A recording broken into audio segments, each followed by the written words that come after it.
wenyimirira nayimusanga emikono gy'oli awatali busungu awatali mpaka naleetanga sadaka gy'oli musabwe yayimusanga omukono gwe Isirayiri nayo ngulwegoba ate bwe yakusanga omukono gwe olw'Abamereki nabo nga bagoba ekiseera kyatuuka emikono gya Musa ne gitendewalirwa ne baleeta ejjinja ne baliteeka wansi we Alooni ne Kooli ne bamuwanirira kale nze ejjinja lyompadde kwe kusinza kwennina ejjinja lyompadde ke kalosa kenkuwa emikono gye nyimusaayo esadaka gyenneeta jiikirize atogitwale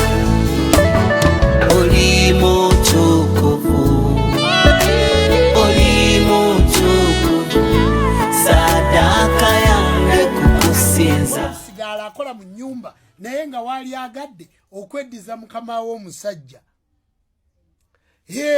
kubanga ono yakuleeta tabitegeera gwe omukozi ali mu bwawusigala akola mu nnyumba naye nga waali agadde okweddiza mukama w'omusajja kubanga ono yakuleeta tabitegeera gwe nkubira essimu tayagala kumwalira buliri gwe obwalamako oyagala ogasigaze oli ku mulimu bosi yakulekako yaali eyo naye omulimu oyagala gweddiza gubeere gugwo bamweyana yakutula ddiiru nkubira essimu gwe oli awo obadde ne mukwano gwe boda mugivuga babiri oyagala gisigaza omu bamweyana yakutula ddiiru nkubira essimu emmotoka bagikuwaamu kibaluwa ate oli agikuwadde n'asigala mu loogi nkubira essimu omugagga amugobe ogisigaleko wekka saagala kubalimba oli awo ku mudaala gwa capati gwojja n'ozisiika zonna n'ogenda naye oli gwe baawa omudaala asiiba mu kwenjeera jangu tumugobe nga tukozesa bamweyana kubanga jjajja bamweyana yakutula ddiiru n'ofuna gwe bw'obeera n'oyo omwebafu akwokesa enkoko ku kkubo yaleeta enkoko gwe n'oyokya n'omala okwokya n'akuwayo 2,000 n'otambula jangu omudaala tugukufulire gugwo bucha z'ennyama abantu bali mu bucha z'ennyama nga batema ennyama naye bakozesa baana bo babeera ku bakazi kubongeza naye bakakwono jangu tumujje mu bucha tugikuwe njagala kubulya kubanga bamweyana waali gwezimba ennyumba y'abamweyana ng'otegedde n'eddiiru gy'oyagala kukole ki obubaka mbulabye muzzukulu wa Mukasa ffe situkoowa bannyonnyola kubanga ebintu nga bw'obiraba eva si bwe biri njagala otegeere mu kubeera ng'obadde mu bintu by'otategeera nga by'otambuliramu era by'oyogera era by'onnyonnyola abantu nti obuwangwa buno butuddemu ebiti 2 omutonzi yatuwa 2 buli kimu kitambulira mu 2 ekibi n'ekirungi kati gwe oba oyagala wulira birungi byokka manya w'olina okugenda genda mu balokole be bannyonnyola ebirungi be bannyonnyola be bakusika eriyo bw'oba onoonya reality totagalira mu babuwangwa mu buwangwa tukola reality mu reality tuloga mu reality tuvumula mu reality tujjanjaba ago amaanyi gonna omutonzi yagatuwa Isirayiri nayo ngulwegoba ate bwe yakusanga omukono gwe olw'Abamereki nabo nga bagoba ekiseera kyatuuka emikono gya Musa ne gitendewalirwa ne baleeta ejjinja ne baliteeka wansi we Alooni ne Kooli ne bamuwanirira kale nze ejjinja lyompadde kwe kusinza kwennina ejjinja lyompadde kekalosa mukwano gyange mwena mbalamusizaako nnyo mu maanyi ag'omwoyo omutukuvu njagala kwebaza Katonda kulobulamo yonna gy'osinzidde mu maanyi ag'omwoyo omutukuvu. Twebaza Mukama kubanga mwesigwa ddala yakujukiza ebigambo bino nti yatuyita mulamu, yatuyita mulamu ddala njala kwebaza Katonda ku lulwo yonna gy'osinzidde bigenda bitya, emirimu gitambula gitya. Kanzikirize nti buli kimu kitambula bulungi nnyo. Naffe eno twebaza Katonda nti atukoze obulungi obutali butono era nga buli kimu kitambula bulungi ddala maanyi ag'omwoyo omutukuvu. Oluyimba lwetuguddewo nalwo programu yaffe eno olunaku olwaliro akawungeezi kano, muganda waffe ayitibwa Henry Kirunda ng'agamba nti oli mutukuvu saddaaka yange kwe kukusinza. Oyo ayitibwa Henry Kirunda ng'agamba saddaaka yange. Zino ennyimba z'osobola okuwuliriza nezikola enjawulo oba neziryowa obulamu obw'omu mwoyo. Owulira ng'oluyimba luliko ekintu ekyenjawulo, naye mbasabidde Katonda abakuume abanyweze, mutambule nga bwe mutandikira, naye ekizibu nti wakati nga mutandise okugenda mu lugendo luno olw'okuweereza ddala mu kuyimba kuno mu ministry y'okuyimba maaso ate mutandika okulowooza ku kya ssente. So ssente ate nezibika ministration kugenda okumaliriza nga muwambiddwa kasasiro omuyitirivu. Nebaza Katonda ku lulwo mukulu Kirunda Henry saddaaka yange oluyimba lumpadde omukisa. So okumunoonyaako ku YouTube channel ne ku platforms ez'enjawulo n'onoonya oluyimba luno oluyitibwa saddaaka yange mu linnya lya Mukama waffe Yesu. Oli mutukuvu. Nebaza Mukama ku lulwo. Kitange omwesigwa nkwebaza nate olw'ekibiina kino, buli agenda okuwuliriza ebigambo bino n'agenda okubeera wamu naffe wano olunaku olwaleero n'enkya naluli bonna mbanyika buziba omusaayi gw'omwana gw'endiga basumulule bataase banyweze tebawa obukuumi gwayinza byonna in Jesus mighty name. Ngenda kuwa videos zino nkusabye oziwulirize.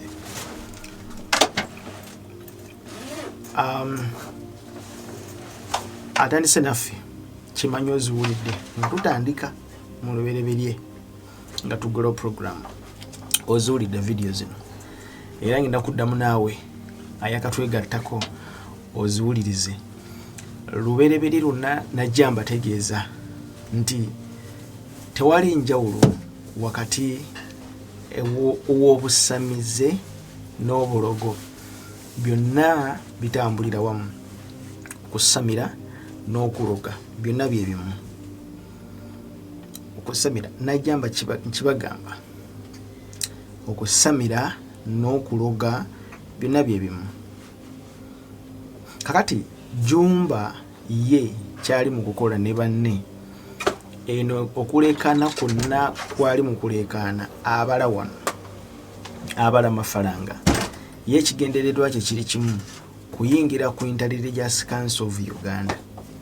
Kasita ayingira ku Intelligence Council of Uganda kubanga yategeera nti abaliyo bonna bafuna omusimbi bali ku government, buli aliyo yenna alina ensako gyafuna okuva mu government. Ate nga kyekino ekituufu nti Intelligence Council of Uganda ekibiina ekitaba enzikiriza zonna mu Uganda zifuna, balina budgeti era balina ekifo mu government ya Mwami Museveni. Ago ge mazima, kategedde akantu ako ge mazima, naye eriyo ate babalala nga si tebalina tebetwala nga nzikiriza kubanga kyo kiri ekibiina kitaba madiini, babatwaliranga madiini, ekibiina ekitaba amadiini, ekibiina ekitaba enzikiriza zonna zetwalidde wamu. Mukama yebazibwe nnyo. Kakati Jumba naye lwe lutalo lwaliko olabika nti agenda eri bamuregisteringi, bwe bamala okumuregisteringa abeereyo abasamize babeereyo ng'enzikiriza, awo atandika okufuna payroll, atandika okufuna ku musaala, atandika okufuna ku nsimbi. Naye nazzikuno bwe tuba twogera nazzikuno twogera nti edda obusamize n'obulogo bwabeerangawo. naye obusamize n'obulogo sinzikiriza. Kati ogana tunda Jumba nga ali mu masabo ge gyasamirira abantu nga bataddeko ennyimba, naye ng'ennyimba zino zonna rhythm y'abalokole mu kanisa. Mukama yebazibwe nnyo, y'abalokole mu kanisa. Omanyi okukoppa n'abijja eno n'abitwala eri, muwanike emikono mukole ki, byonna ebintu byali mu kukola provoking eyo, okusoomooza okwo kwali mu kwagala ogezaako okukola. Si bwe byabeeranga edda, okusamira n'okuloga byabeeranga bya mu nkukutu. Kituufu tukimanya abantu bayitirivu gye bali mu kuloga era basamira, gye bali bayitirivu. Naye nze gye nakulira ebintu bino byabeeranga bya mu nkukutu, kubanga n'abaabikolanga beekweka. Ng'oyo okumumanya nti oyo mukyala ayiseewo mulogo, ennyumba ya wali, famire ya wali balogo, nga tubamanyi nti abo balogo, era nga tubamanyi abo basamize, ne bali basamize. Naye n'amasabo gaabwe gaabeeranga eyo wala nnyo, wansi mu nsuku eyo. Mukama yebazibwe nnyo. Ne kati kino ye Jumba kyali mu kukola, byonna byali mu kukola, ali mu kukakasa Mwami Museveni ndi naffe weetuli tulina following sebo, kola naffe ku nsonga zaffe. Bw'otaakole ku nsonga zaffe obuzibu bukujjidde. Kati ye Mwami Museveni nga bwali omukulembeze, bano bonna azze abalaba, abalokole nabo beekalakaasaako, naffe tutwale tufuule enzikiriza ng'abasiraamu wabafuula enzikiriza, abakatoliki nga wabafuula enzikiriza n'abalala. At the end of the day Mwami Museveni naye nakkirize kuteesa kwa Dr. Joseph Sirwadda, olw'ensonga nti yamanya ndi ne Dr. Joseph Sirwadda emabega we alinayo campaign gy'alina gy'asobola omukolera. Kakati n'ono Jumba naye kyekimu. Mwami Museveni buli omu yabala, buli omu yamanya waamufunira, buli omu yamanya waamufunira. Kati awo nawe bakwatidde. Kati ye Jumba ate n'ayawukana ku banne abasamiza abalala n'abalogo abaliwo bano nga bamafiina ne bannaalongo. Waliwo Nnaalongo omukyala ali eyo Masaka, mu Greater Masaka, naye akola ebintu bye bimu. Naye ate ye teyeetwala nga Jumba. That's why nti Jumba ayawukana ne banne nti oli ye bo baliwo kusamira, kusawula na kujjanjaba nga bakozesa eddagala ery'ekinnansi, naye ate bo tebayingira nga nzikiriza oba basigala bayimiridde nga buwangwa na nnono. Naye ate ye Jumba ye kyayagala kukiyingiza muli munda kituuke ku Intelligence Council of Uganda. Njala kutegeeza ebigambo bino gwe naagoberera naawe Jumba nti Intelligence Council of Uganda gy'ogenda okutuulako, gy'oyaayanira okutuulako, at the end of the day mwenna bagenda kubazingira mu kintu ekyo kimu kikiddemu. Mwenna system ya Babylonian system, Babylonian system yezimba Intelligence Council of Uganda, one world order, one world religion. Buli muntu yenna ali mu Intelligence Council of Uganda, at the end of the day kino mwenna bagenda kubasekula busekuzi, mwenna nga babagalamu bakamola juice agenda okuyingira mu giraasi ng'ewandiikiddwako one world order juice, one world religion.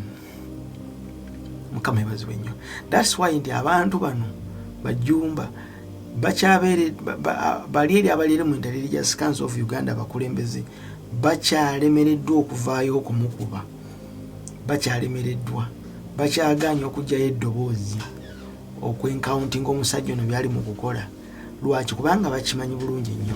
At the end of the day bavaayo ne batandika okumwencounting. At the end of the day agenda amaliriza agenze mu Intelligence Council of Uganda, kubanga era kijja tuukawo. Kama ibazibwe nnyo.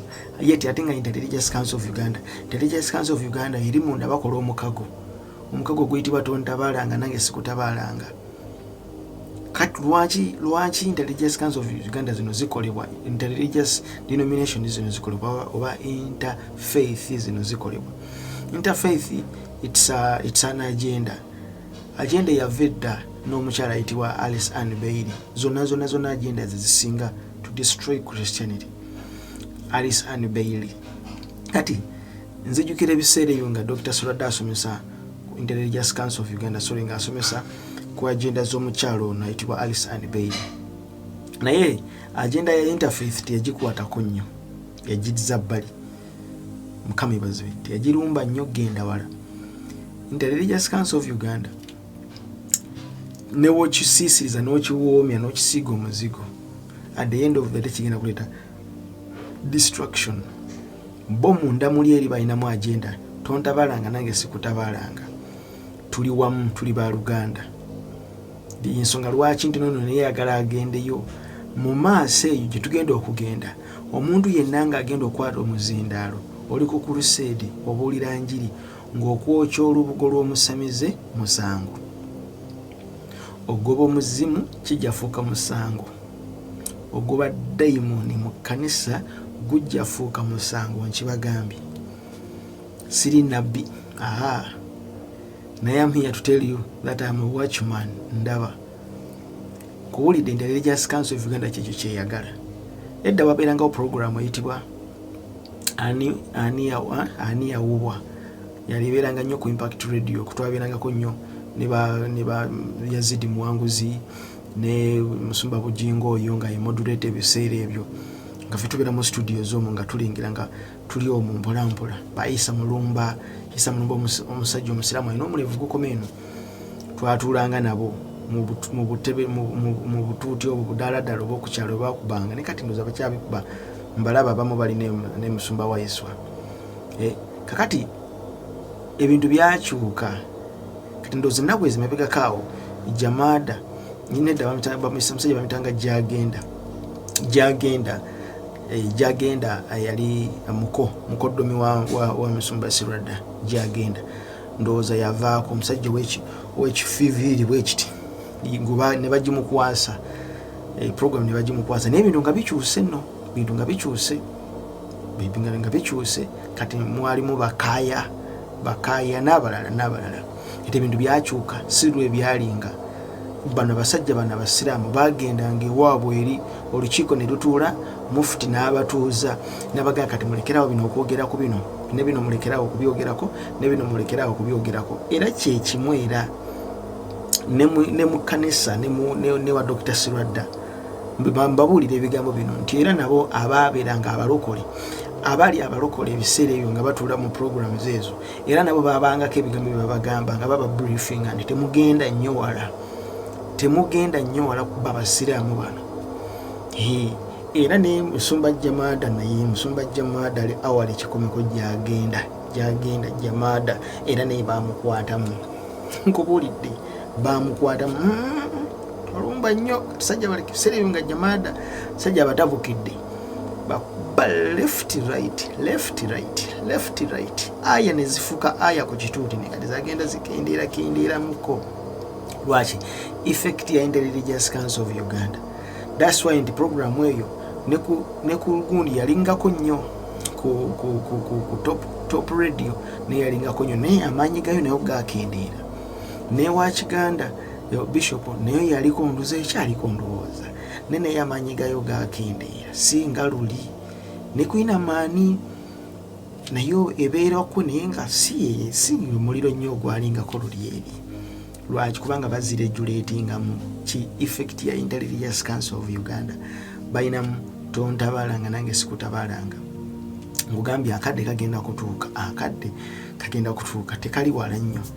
Ng'okwata omuzindalo n'emirya ku kituuti n'olangirira n'oyita omusamize n'oyokya embuko ku kituuti n'oyokya ebyobulogobe byonna, gugenda kufuuka musango. Ng'olwaleero bw'olaba nti osobola okuyimba oluyimba nga tolulinako copyright nekukwata ne bakugamba oluyimba lugjeeko muli ku crusade, muli mu kuyimba oluyimba lw'abalokole, omulokole yaluyimba oluyimba luteekako copyright n'alutunda. Mu kulutunda okwo bamuwa ssente, mukumuwa ssente aluguza oli nga yalulinako obuvunaanyizibwa. So ono gwe baluguzizza bwakusanga ng'oluyimba luli mu kuluzannya ku crusade, ebyuma basobola bijjako ne bakusuwinga, ne bakuripotinga, ne bakusuwinga mu kooti, ne bakusiba n'okusiba.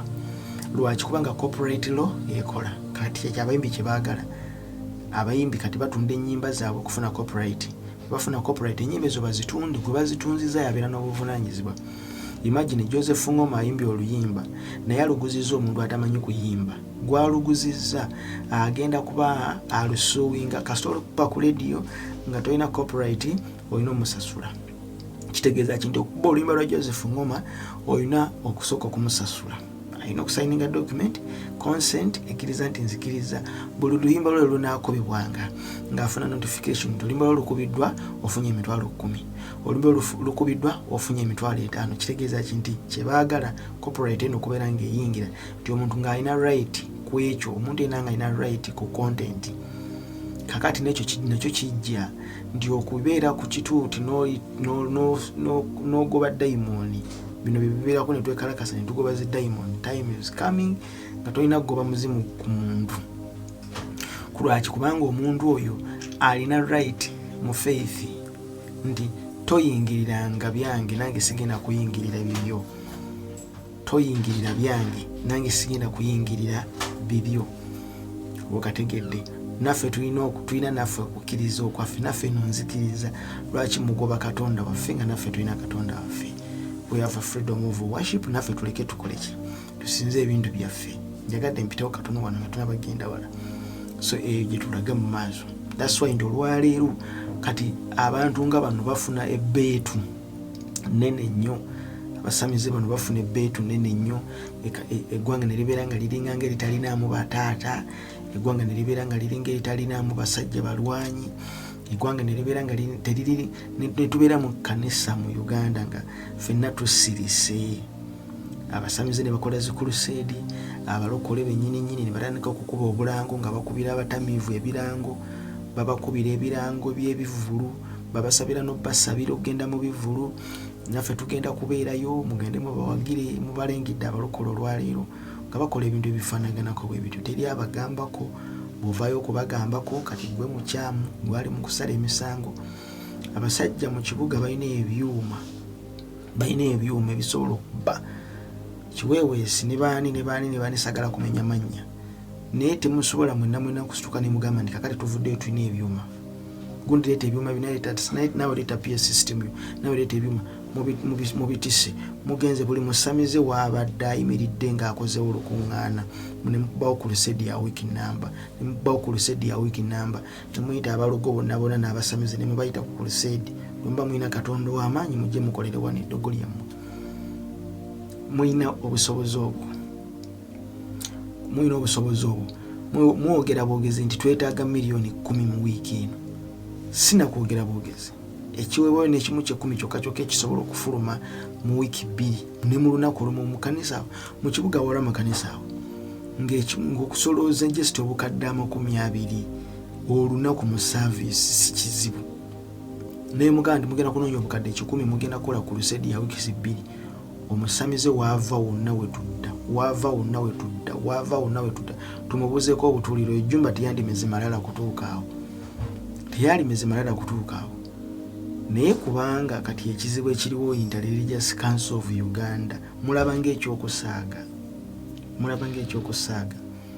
naye mujja kuwulira mujja kukitegeera mu maaso eyo lina okuvaayo okwogera obwogezi ku linnya ly'omuntu lijja kubeera copyrighted lwaki wayogedde ku linnya lyange lwaki wakozeseza ekifaananyi kyange bakusuwinge bakuteeke mu komera babuulidde kankuddiza video zino atabaddeewo njagala owulize video zino nga tunaatera okugira tuyinza okugendako ndowooza mu kuwummulako tukomewoko ngenze nnyo wala madde sandigenze nnyo eno kakati njagala nkulage ebigambo bino nabagamba eddakaawo niyo bagamba nti okuloga n'okusamira tebirina njawulo bonna be bamu okuloga genda mu butale bantu bali eri babaloga malogo gali mu butale malogo gali mu maka omukazi n'agenda n'afuluma n'addukira ew'omulogo amuwa eddagala okuloga bbaawe okuloga omukazi omusajja bonna okuloga uliriza jumba omukozi ali mu bwawusigala akola mu nyumba naye nga wali agadde okweddiza mukama w'omusajja kubanga ono yakuleeta tabitegeera gwe nkubira essimu tayagala kumwalira buliri gwe obwalamako yagala ogasigaze oli ku mulimu bosi yakulekako yali eyo naye kati just imagine abantu mu ggwanga Uganda nga bawuliriza amagezi ag'obusirusiru manyi wali amagezi amasirusiru kati imagine bawuliriza omusajja ono musajja mukulu ayina abaana naye ayina abakozi waka naye ayina famire kikwewuunyisa naye ayina business azateekamu abakozi kati just imagine abaana ababuwala abali mu mayumba ag'abawalabu abakozi abali mu bifo eby'enjawulo bawuliriza omusajja ono n'awegera ebigambo nga bino ebyobuwemu nti oli mukozi oli waka naye oyagala kweddiza makaago jangu nkubira essimu nkuwa eddagala oyagala kweddiza mulimu ogwo tuloge bukamaawo oba awunge oba motoka zimukube oba akole ki kazilongazi nti ogenda kweddiza omulimu ogwo wuliriza kweddiza gubeere gugwo bamweyana yakutula ddiiru nkubira essimu gwe oliawo obadde ne mukwano gwo boda mugivuga babiri oyagala gisigaza omu bamweyana yakutula ddiiru nkubira essimu kati just imagine muli bavubuka babiri basatu mwafuna looni mugye boda boda mugivuge ono fe edda nze navuganga obugaali obaita obuboda gaali tugendagenda mu byawandikibwa navuganga obugaali buboda gaali nga mu nyumba tusulamu abavubuka 5 ndowooza bali babiri 5 kabo waawo dini yaawo kabo wa ku muzikiti gwa dini yaawo munda eyo waliwo mukulu wange ye atusooka kujja mu kibuga naye nga ku mukulu wange ku ludda olw'aba bamaama obotegedde kakati n'agula obugaali n'agula akagaali kamu ke twali tuyinanga akagaali ako nga tukavuga nga nze buli nvuga emisana oba nvuga ekiro tukavuga mu mpalo kabo waawo dini yanga tuvuga obugaali mu Nateete Wankulukukwaawo Kaleerwe wa yonna nga tuvuga obugaali nga tufunamu ssente nga akagaali kano okavuga ovuga ekiro n'okaleeta ku makya ag'okaleetedde n'omuwa 2,000 za kulya katogo mu kakebe ak'eggaali n'osulamu 1,000 lwa service y'eggaali ate eri n'oterekayo 3,000 za rent then esigadde ziba zizo nga bwe tukola nga tukavugira mu mpalo abaabeeranga abagezigezi n'asonda n'agulamu akagaali ke nange nenfuna nange nengulamu akange nitandika nange okuvuga akange ku bwange naye nga tusula omwo naye nga gaali emu ffenna ye tukoze eki naye nga tulina mukama waffe yalinga nga atubeezezaawo kuvuga obugaali obwo abafunanga abafunye twayita ebbanga abaana buli omu afunye booda akozebwa naye kati just imagine embeera efaanaganako bwetyo omuntu agenza akubidde jjajja Jjumba essimu ninjagala ompe eddogo ndoge omusajja ono muggyeko akagaali kano kabeere kange boda eno ebeere yange ababoda bali babiri bavubuka bazivugira mu mpalo just imagine omuntu ono ebigambo byali mu kwogera bano abasajja bano basaana okukwatibwa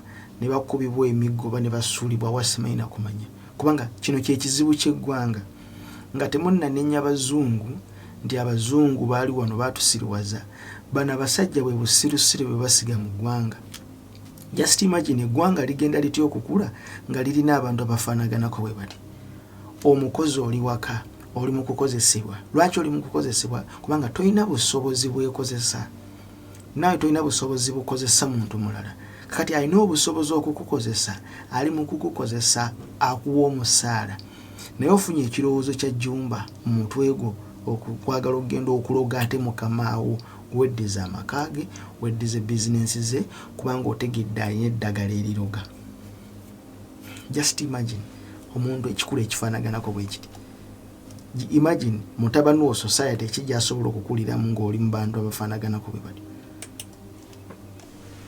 kibaluwa ate oli agikuwadde n'asigala mu loogi nkubira essimu omugagga amugobe ogisigaleko wekka saagala kubalimba oli awo ku mudaala gwa capati gwojja n'ozisiika zonna n'ogenda naye oli gwe baawa omudaala asiiba mu kwenjeera jangu tumugobe nga tukozesa bamweyana kubanga jjajja bamweyana yakutula ddiiru n'ofuna gwe bw'obeera n'oyo omwebafu akwokesa enkoko ku kkubo yaleeta enkoko gwe n'oyokya n'omala okwokya n'akuwayo 2,000 n'otambula jangu omudaala tugukufulire gugwo. naye kakati lowoozaamu eggwanga Uganda linaakula litya nga lirina abantu abalina emitwe egifaanaganako bwe giti. Musajja mukulu alina ebirevu birimu n'envi, azadde abaana. Just imagine oluvawo nga bagamba nti abantu balokoka mwerokosa. That's why nti abantu bwe bajja mu kkanisa ffe tugoba ddogo ebyo, ffe lye tugoba. Tono yajja banduga kino maka gange gagenda. Just imagine Semaka agolokose ku makya agenda kunywa chai n'asanga akagere k'enkoko kakali kati munda muli eri munda kagize kati omukyala ali mu kuloga. Agamaka tegagenda sigalawo. That's why amaka mayitirivu nnyo galimu amalogo. Businesses impitirivu nnyo zirimu amalogo. Amasomero mangi galimu amalogo. Genda mu Owino, genda mu biduuka omwo mwonna malogo gawunya, abantu bakira kufuwa mindi. That's why nze nabagamba nti tewali njawulo wakati wa kusamira na kuloga. Obuwangwa n'ennono bye butwala. Obuwangwa n'ennono ebyo ye ekifaananyi kyasiiga, kubanga ye yabalaga nti obuwangwa n'ennono kusamira. Bassebo ne bannyabo, obuwangwa n'ennono tekitegeeza kusamira, tekitegeeza kuloga. Obuwangwa n'ennono kitegeeza obulamu bwe tutambuliramu nga society, obulamu bwe tutambuliramu. Ojja kwesanga ng'ewammwe bafukamira, ewaffe tetufukamira. Ewaffe tunyumya nga tuli ku lujjuliro, ewaffe tetunyumya nga tuli ku lujjuliro. Ewaffe omukyala abeera bw'ati, ate ewaffe omukyala abeera bw'ati. Kati baŋŋambako ku buwangwa bw'Abanyankole edda, ng'omukazi oba omukazi ng'agenda okufumbirwa, taata asooka kumwegattako. Buwanga munaabumbuulira, naye nga taata asooka kwegatta na muwala we ne balyoka batwala. Ndowooza Mwami Museveni ebyo yabikomye. Eri mu buwangwa bw'abali, omukazi bamutayirira, bamuggyako akakuta ku bukyala obw'ekyama. Ate eno bwebo kye bayita obuwangwa. Kati ne bujja ne bubeeramu kankuwa omulogo omulala wuuno. Ono kati yalinga nga mutabani wa Jjumba, bonna bali wano bavubuka bayonoonekedde mu kusemera n'obalengera emitwe n'oyagala bebukubye. Wuliriza kati wulira ono. Obubaka mbulabye muzzukulu wa Mukasa ffe situkoowa bannyonnyola, kubanga ebintu nga bw'obiraba ebasibwe biri. Njagala otegeere mu kubeera ng'obadde mu bintu by'otategeera nga by'otambuliramu era by'oyogera era by'onnyonnyola abantu, nti obuwangwa buno butuddemu ebiti 2. Omutonzi yatuwa 2, buli kimu kitambulira mu 2, ekibi n'ekirungi. Kati gwe oyagala wulira birungi byokka, manya w'olina okugenda. Genda mu balokole be bannyonnyola ebirungi, be bannyonnyola be bakusika eriyo.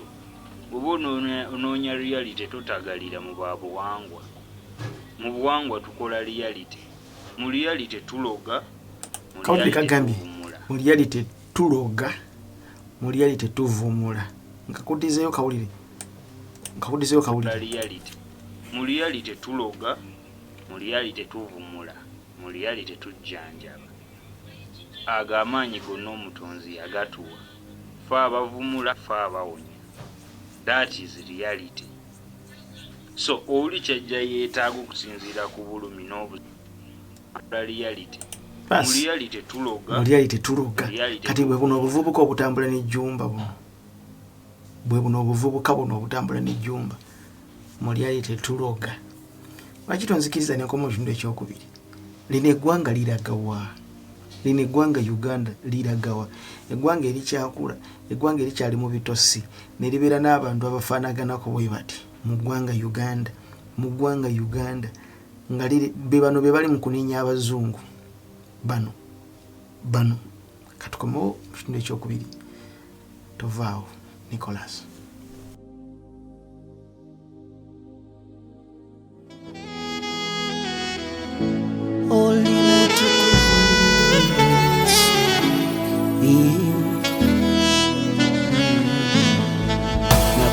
kifo wenyimirira nayimusanga emikono gy'oli awatali busungu awatali mpaka naleetanga sadaka gy'oli musaabwe yayimusanga omukono gwe Isirayiri nayo lwegoba ate bwe yakusanga omukono gwe olw'Abamereki nabo nga bagoba ekiseera kyatuuka emikono gya Musa ne gitendewalirwa ne baleeta ejjinja ne baliteeka wansi we Alooni ne Kooli ne bamuwanirira kale nze ejjinja lyompadde kwe kusinza kwe nnina ejjinja lyompadde ke kalosa ke nkuwa emikono gye nyimusaayo essaddaaka gye ndeeta gikkirize ate ogitwale oli mutukuvu oli mutukuvu saddaaka yange kukusinza nijo kubeera ekyo kyoli oli mutukuvu video ojulidde njikumaliddeyo video ojulidde video ojulidde ne just imagine kanziremu njikuplayingire ojulirize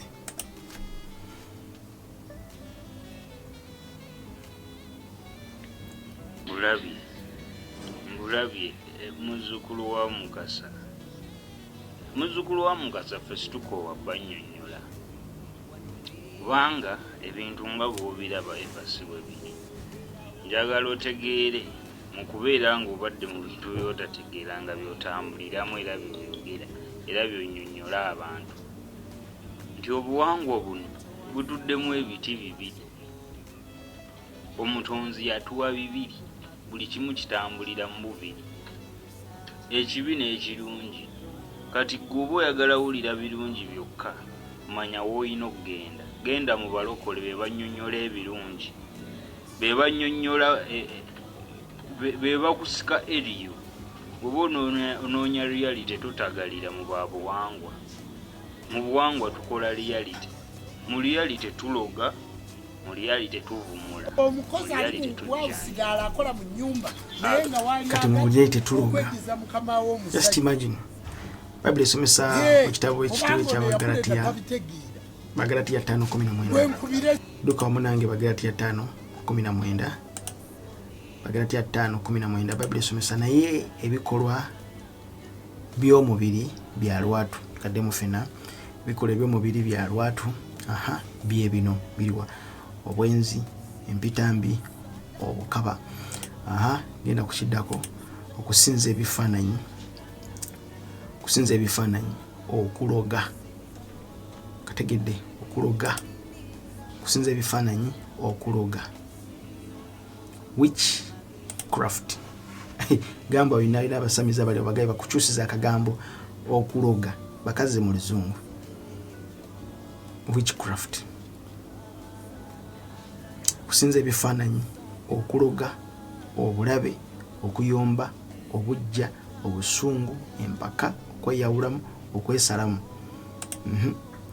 ettima kati omuntu tasobola kubanga taloga n'atabeera na ttima omuntu alina ettima ku mutima ng'alina ettima alina oguttima ogubi ye bw'alaba omuntu enayinayina ayitawo ayawulira ng'agala asiraane busiraanye bw'olaba ekirungi agala kifuuliribwewo kibi oli alaba omuntu akula mu ministry agenda mu maaso ayagala mukubire wasuulirewo ddala afiire ddala oba motoka emutomera bantu bangi mubalaba babeera mu mbaga n'emikolo naye ba ashers abali mu kulabirira abantu abo balwedda nga bonna bonna baagala omukati at least yeddiza omusajja at least yeddiza omukazi naye ng'ono afudde agenza aweddewo ettima obutamiivu ebinyumu n'ebiringa ebyo kitegeeza tebiweddeeyo nsooka okubabuulira ku ebyo nga byennasooka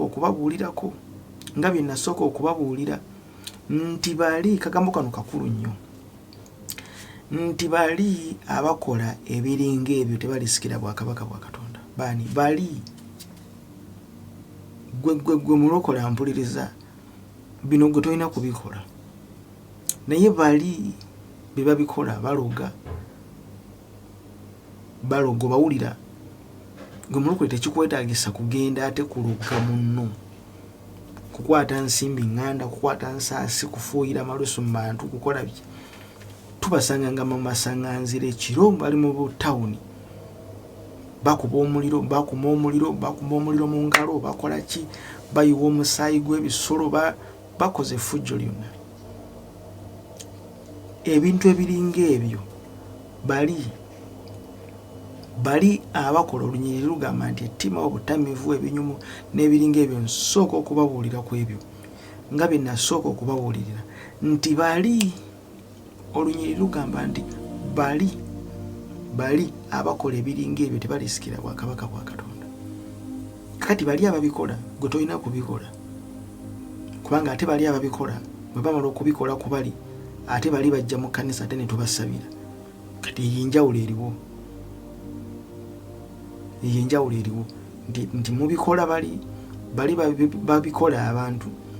Just imagine omukazi alina olubuto, just imagine oli maid oli waka wegombi nyumba waka wosanze amaka gateredde gatudde entende oli mu bukozi oli mu kufuna musaala gwa mwezi naye otandise okuwulira ng'omusaala guno tegukumala oyagala omusaala bakwongeze owulira n'omwami oyagala kumweddiza kubanga omukyala tamanyi kwala buliri tamanyi na kufumba bw'oliwo okufumbira bufumbizi mwami so ogamba lwaki omwami ono simweddiza kangende nkubire jjajja jjumba essimu ngende bampe eddagala nzije ntandika okuloga famire eno famire ogenda kugireka otya basebo nemenya bwe muyita obuwangwa n'ennono kye muyita obuwangwa n'ennono byonna mugenda kubikola mugenda kubuza abantu bagenda kudduka emisinde kubanga Munnayuganda oba Omufirika ayagala ebintu ebyamangu ayagala ebintu ebiddukirawo ku supiidi ate ebya Mukama birwawo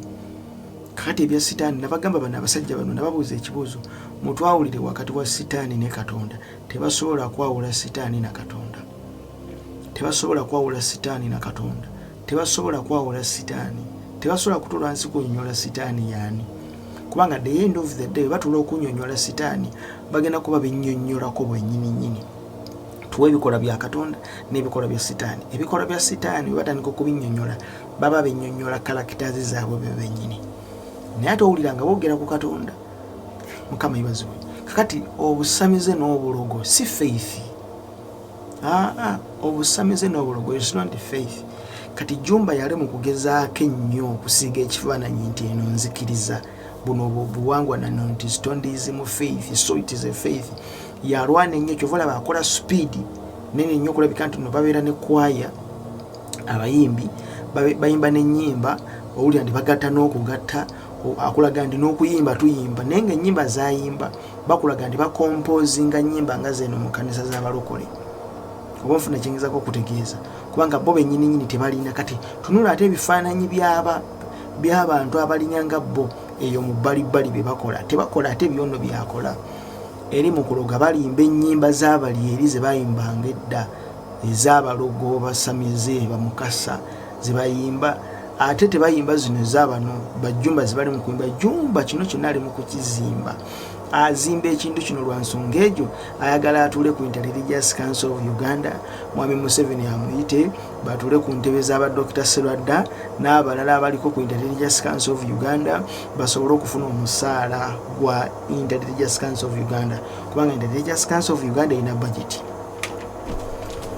Lwaki temunzikiriza nkome wano edda mu Bayibuli omwo mu Bikola Batume 8:9 wabeerangawo omusajja omusamize yakolanga ebyobulogo yayitibwanga Simoni yasasamazanga abantu bangi bunagenda mu Bikola Batume 8 sijja agendayo Bikola Batume 8:9 paka 12 yayitibwanga Simoni yaleeranga omulogo yakolanga ebintu bingi nnyo yabuzanga abantu bangi n'abantu baawubwanga abantu baakyukanga ogenda eri Simoni nga balengera amaanyi ge yakozesanga n'obulogo bwe yakozesanga naye lwakya ku makya Simoni nga takyaliwo njala kukutegeeza byonna obikola byonna mubikola naye bugenda kukya ku makya nga tokyaliwo kye bayita obulogo n'obusamize si birungi kuloga si kirungi lowoozaamu just lowooza mbulowooza otudde mu ddiiro Jumbo otudde mu ddiiro nene wabeerawo ateera atuula ali mu kuloga mutabani wo mulaba atudde awo otandise okumogoola amaaso ebintu bitandise omukuba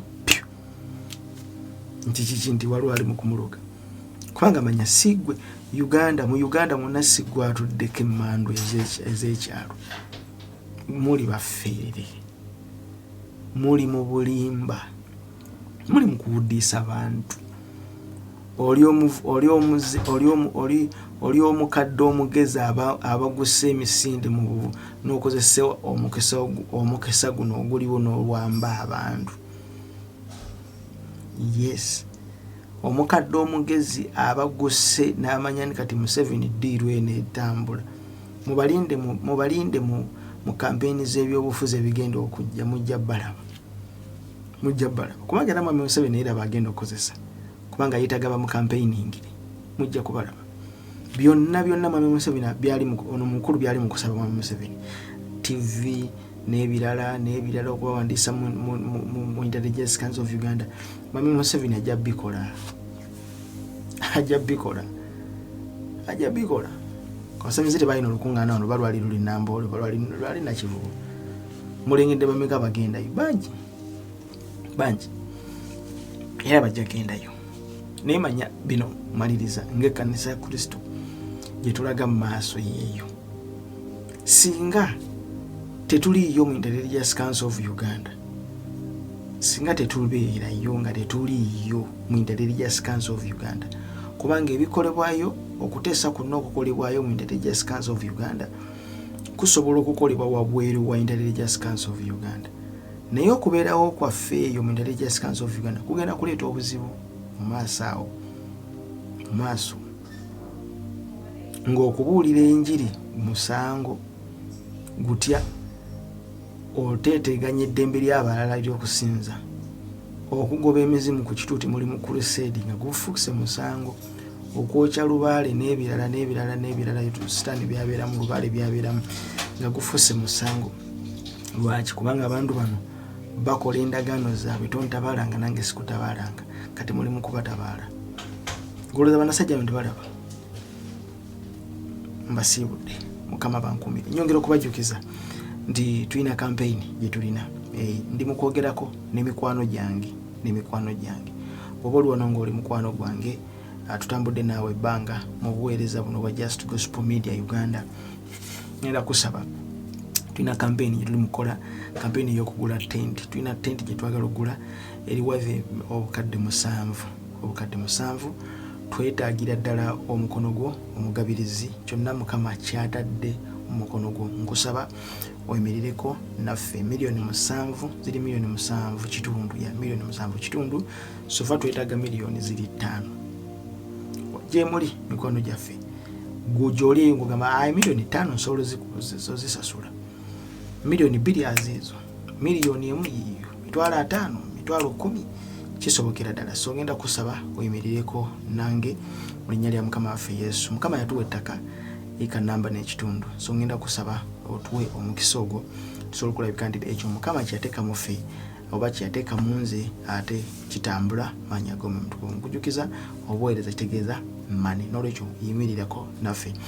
Essimu eyita wansi awo yeri mu WhatsApp namba yange, n'olwekyo obanga yonna kyonna Mukama kyateeseteese ku mutima gwo so kujja mu inbox yange noyogerako nange n'omanya butya ensimbi ezo eziyinza okuntuukako mu linnya lya Mukama waffe Yesu. Tenti yeeyo gye tuwagalira ddala okugula bwetyo bwefaanana, nene bulungi, ngumu bulungi nnyo, so tukkirizanga ejja kutukolera for the time as we proceed okuteekateeka ate ekizimbe mu linnya lya Mukama waffe Yesu Kristo abeera ddala omulamu. Mukama atwadde obuweereza bwava dda oyinza okubaga olwaleero tutandikiddwa n'okutuwuliriza naye buzze buva mabega wala nnyo. N'olwekyo ngenda kusaba oyimirireko naffe gwe weka gwe ngamba ndi mukwano gwange eri abali wano eno bo nga si mikwano gyange nengamba gwe mukwano gwange gwe ddala gamba nti obuweereza buno bulina kye bugase ku bulamu bwo. Nja kusaba Mukama akunkumire akunjagalire weeraba. Katonda omwesigwa bantu bano bonna mbateeka maaso go banyweze mu kigambo kyo, obakuume bawe omukisa, teeka obukuumi ku bulamu bwabwe, nyweza obulamu bwabwe obw'omwoyo awamu n'obw'omubiri, teri ddogo linaakoona ku bulamu bwabwe, naye bakuumanga olw'ekisa n'omusigwa ku musalaba, Jesus mighty name. Mukama akunkumire neesunga ja kusanyuka okuwulizaako. Amen. Bye-bye. Kankulekere muganda waffe gagamba nti oli mutukuvu Mukama wewaawo. Weraba. Henry Kirunda. Bye-bye.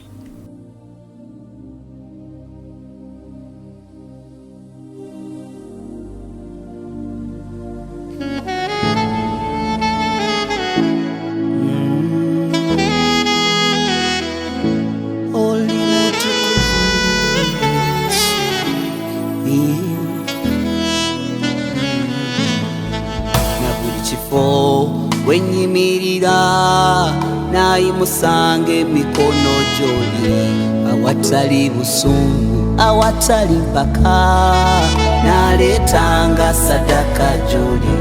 Musa bwe yayimusanga omukono gwe, Isirayiri nayo ng'olwegoba, ate bwe yakusanga omukono gwe, olwo Abamaleki nabo nga bagoba. Ekiseera kyatuuka, emikono gya Musa ne gitendewalirwa, ne baleeta ejjinja ne baliteeka wansi we, Alooni ne Kooli ne bamuwanirira. Kale nze ejjinja lyompadde kwe kusinza kwe nnina, ejjinja lyompadde ke kalosa ke nkuwa, emikono gye nyimusaayo essaddaaka gye nneeta, jiikirize atogitwale. Oli mutukuvu, oli mutukuvu, saddaaka yange kukusinza, ijjo kubeera ekyo ky'oli. Oli mutukuvu, oli mutukuvu, saddaaka yange kukusinza, ijjo kubeera ekyo ky'oli.